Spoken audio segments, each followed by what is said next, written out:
Fala, gente, tudo bom? Estamos de volta. Vamos continuar falando de Primeira Guerra Mundial? Lembrando que nas aulas anteriores falamos das causas desse conflito, certo? Das duas outras fases, havia dividido em três fases: 1914, com os primeiros movimentos de exércitos, a Guerra de Trincheira, de 1915 até 1917. Lembra que eu falei que na verdade ela se estende até 18, mas para dar continuidade e criar uma terceira aula sobre esse assunto, eu criei um marco 1917, principalmente para a entrada dos Estados Unidos, tá certo? Hoje nós falaremos dessa fase decisiva da guerra, tá bom? Olha lá, ó. Coloquei alguns tópicos que facilitam o entendimento sobre essa fase. E hoje, gente, vou me impor um desafio. Se eu falar né e certo mais de 365 vezes durante essa curta aula, eu prometo que na próxima aula estarei vestido com a camisa do Vasco. Meu livro. Vamos lá, vou tentar, hein? Me ajudem, por favor, e no final contem, tá certo? 1. Fase decisiva, 1917 a 1918. Posso elencar alguns fatores que aceleraram o curso da guerra. Começando, motins provocados pelos exércitos entrincheirados. Acabavam desgastando os soldados. Falei disso quando estava descrevendo a vida dos soldados nas trincheiras. Era uma coisa tão degradante, tão opressora, que óbvio que num determinado momento, até porque essa guerra não se resolvia rapidamente, aquilo foi desgastando fisicamente, psicologicamente esses soldados. Não era muito difícil um soldado se rebelar contra seu oficial. Então, num determinado momento, essa hierarquia, esse comportamento adequado dos soldados, isso começa a ir para o espaço, vamos colocar assim. Outro fator que eu posso colocar também, que acelera esse curso da guerra, é o crescimento considerável do índice de mortalidade dentre a população civil.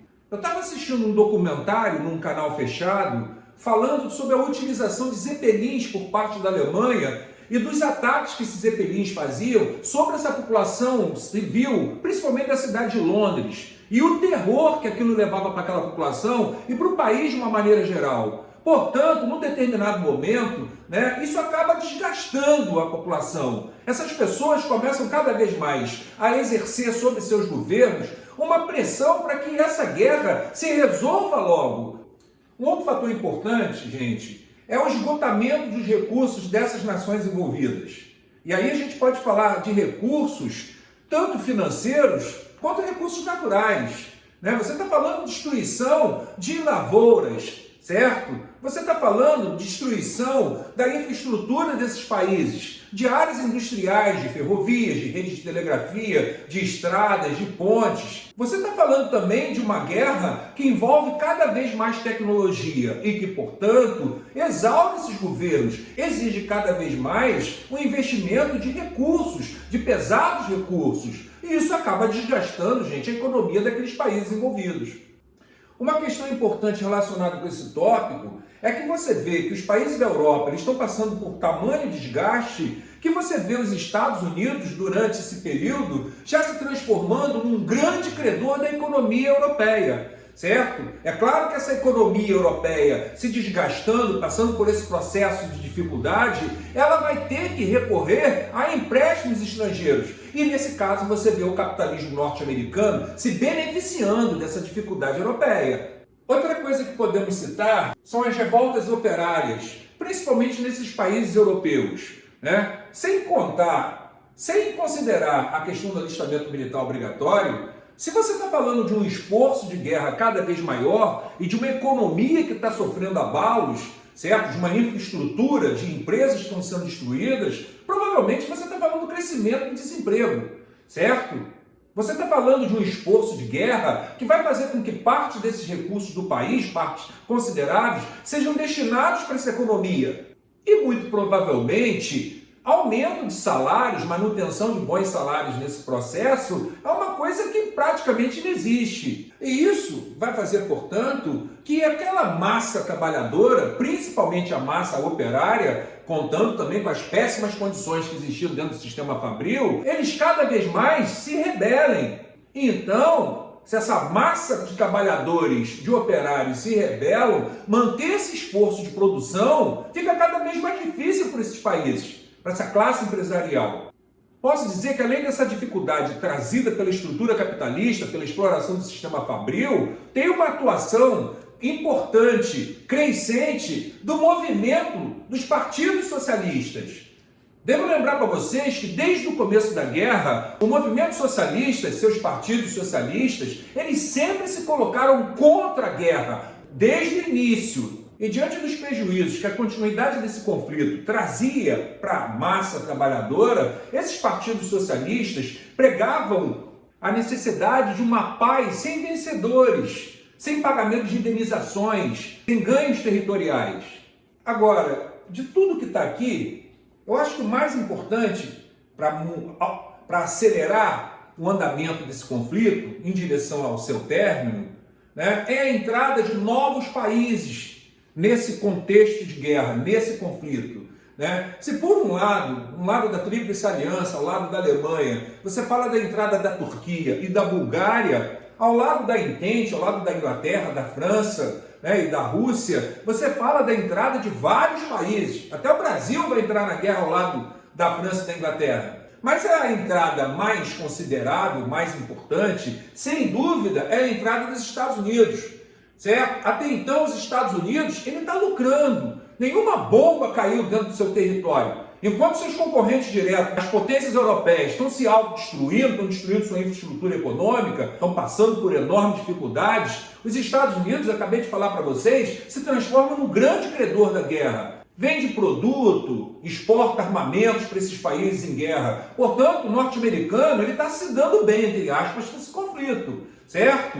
Ele está ganhando com esse conflito.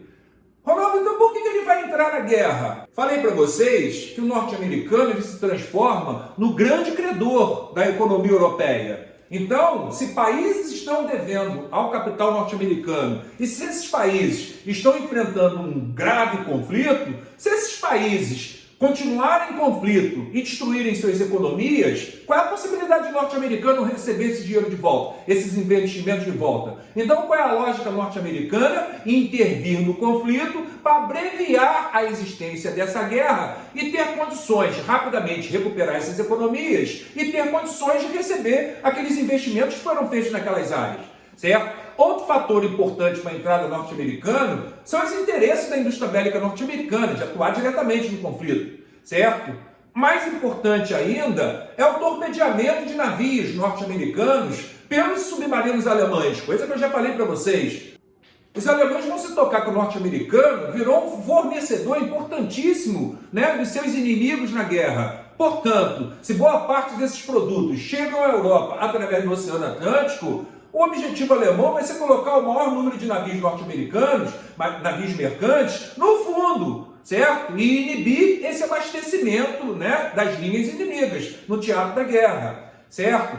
Tem uma outra questão também que deve ser lembrada, e aí entra a questão de diplomacia, certo? O norte-americano vai ficar muito incomodado quando ele se toca que a diplomacia alemã está metendo o dedo numa feridinha da história norte-americana. Que ferida é essa? Boa parte do território norte-americano foi ampliado através de anexações de territórios mexicanos. Podemos lembrar do Texas, da Califórnia, do Novo México, Arizona, Nevada, vários deles. E a diplomacia alemã promete aos mexicanos, né, se eles auxiliassem os alemães durante a guerra, com a vitória alemã, eles iriam facilitar a devolução desses territórios que os norte-americanos haviam anexado dos mexicanos. Então, olha o peso que isso tem. Então, gente, se você parar para lembrar desses fatores citados, vocês entendem por que o norte-americano vai sair dessa zona de conforto do outro lado do Atlântico e vai participar ativamente da Primeira Guerra Mundial. Correto? Isso, na minha opinião, sem dúvida é o mais importante dentro desse contexto. Sem dúvida nenhuma. Tá?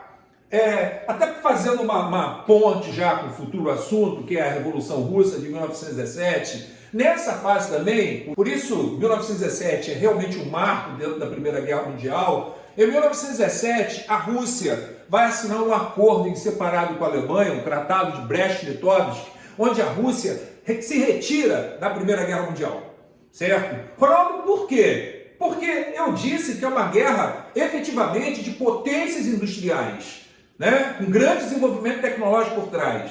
E a Rússia, apesar de um império, não poderia ser considerada uma potência industrial. Digamos que nessa guerra de pitbulls aí, a Rússia entra para tomar mordida, né? O prejuízo material e humano que a Rússia toma com essa guerra torna a questão socioeconômica da população daquele país mais insustentável do que já era, né? Qual é o resultado disso? O resultado disso a gente já sabe. Minimamente quem conhece a história sabe que em 1917 começa um processo de revolução socialista naquele país. Tem uma relação direta de uma coisa para outra. Aquele império em crise, ao entrar na Primeira Guerra Mundial, né, basicamente que assina seu testamento, certo, moçada? Acelera seu fim, porque a população vai ficar desesperada com os resultados da guerra. Na Batalha de Sebastopol, os russos, para deter os tanques alemães, seguravam banana de dinamite e se jogavam embaixo da esteira do tanque, porque eles não tinham tecnologia, eles não tinham armamento para lutar contra isso, né? Quando a gente fala de coquetel molotov, garrafa de vidro, né, com querosene ou gasolina dentro, um chumaço de pano, você toca fogo e vira uma bomba incendiária, isso aí é uma estratégia russa, né, meio mambembe, certo?